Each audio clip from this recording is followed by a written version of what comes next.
Bapak, Ibu, Saudara yang dikasihi Tuhan, hari ini Selasa tanggal 8 Juni 2021 adalah hari biasa ke-10.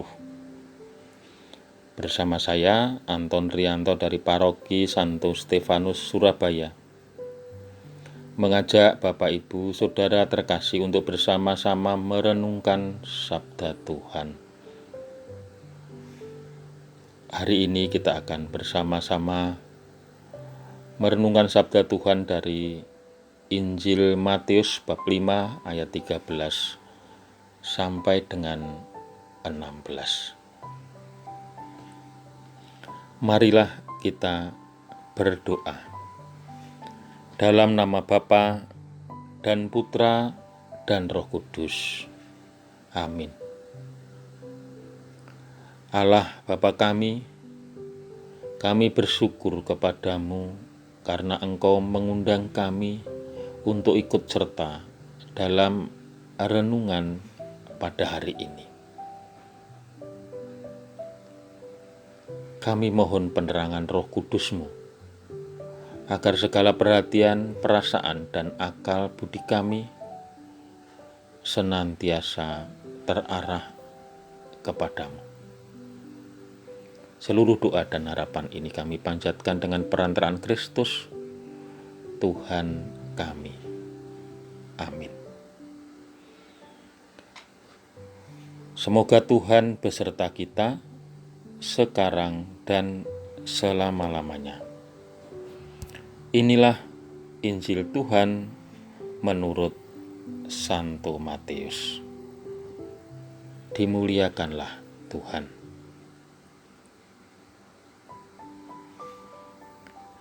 Kamu adalah garam dunia. Jika garam itu menjadi tawar, dengan apakah ia diasinkan? Tidak ada lagi gunanya selain dibuang dan diinjak orang. Kamu adalah terang dunia.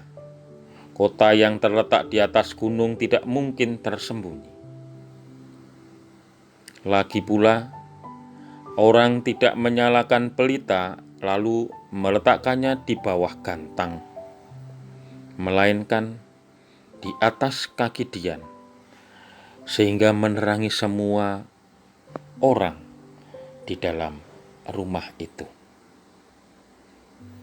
Demikianlah hendaknya terangmu bercahaya di depan orang, supaya mereka melihat perbuatanmu yang baik dan memuliakan Bapamu yang di surga. Demikianlah sabda Tuhan. Terpujilah Kristus. Bapak, Ibu, Saudara yang dikasihi Tuhan, pada perikop bacaan hari ini, Tuhan menghendaki kita untuk menjadi garam sekaligus terang. Garam dan terang memiliki sifat yang berbeda. Garam akan berfungsi ketika itu tersembunyi, tetapi terang akan berfungsi ketika itu justru berada di tempat yang tinggi yang dapat dilihat oleh orang. Bapak, Ibu, Saudara yang terkasih, coba kita lihat garam. Ketika 2 gelas air tawar, lalu 1 gelas diberi garam, maka gelas yang diberikan garam itu akan terasa asin. Satunya tentu karena tidak diberi garam akan tetap tawar. Tapi coba kita lihat 2 gelas itu. Kalau kita perhatikan sungguh-sungguh, nyaris tidak ada bedanya. Kita tidak bisa melihat mana yang asin, mana yang tawar, kecuali kita mengecap, mencicipi garam itu. Itulah sejatinya yang Tuhan kehendaki untuk kita semua. Kita diharapkan bisa menjadi garam, larut dalam kehidupan bermasyarakat, larut dalam kehidupan menggereja.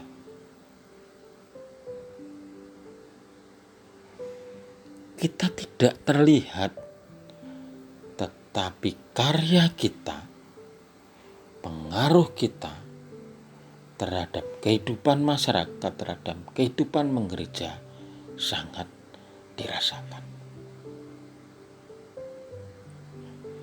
Itu ciri dari garam itu.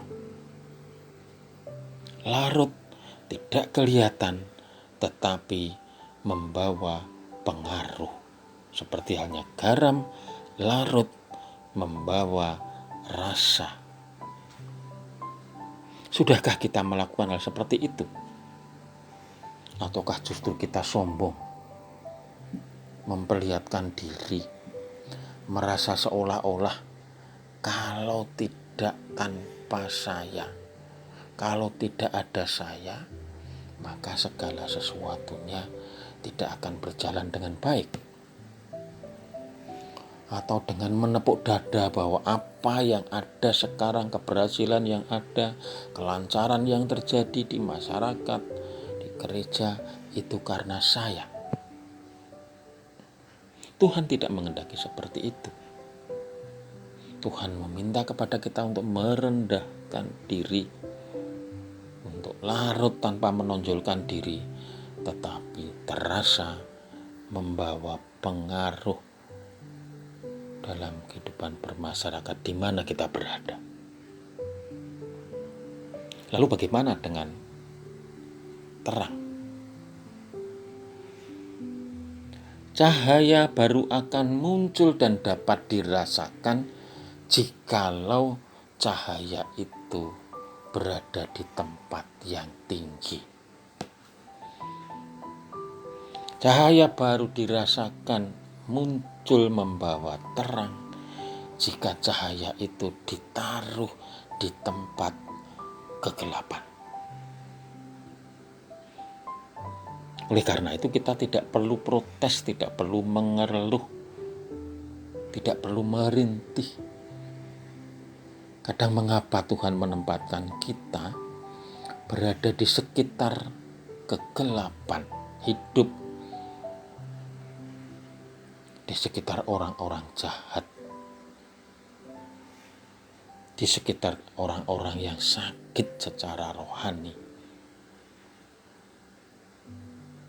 Mulailah kita menyadari bahwa ketika Tuhan meletakkan di tempat gelap itu, mari kita nyalakan cahaya kita supaya kita bisa membawa terang dalam kegelapan itu, supaya kita bisa mengusir kejahatan, supaya kita bisa mengusir kesedihan, supaya kita bisa mengusir derita, supaya kita bisa mengusir duka. Bawalah diri kita menjadi terang bagi orang-orang di sekitar kita. Selagi sekarang ini kita masih asin, bisa membawa pengaruh positif dalam kehidupan bermasyarakat. Selagi kita masih punya cahaya, mari kita nyalakan terus cahaya itu, supaya cahaya kita membawa terang dalam kegelapan hidup. Berkat Tuhan senantiasa beserta kita. Amin. Marilah kita berdoa. Allah Bapa yang Maha Murah, kami bersyukur kepadamu karena Engkau telah menguatkan kami melalui kehadiran dalam renungan hari ini. Terlebih, kuatkanlah kami selalu, agar kami senantiasa setia menjadi garam dan tetap asin, agar kami senantiasa setia menjadi cahaya yang membawa terang dalam kegelapan. Semoga garam dan cahaya kami semakin memuliakan nama-Mu Tuhan kami Yesus Kristus yang hidup dan berkuasa, Allah sepanjang segala masa. Amin. Dalam nama Bapa dan Putra dan Roh Kudus. Amin.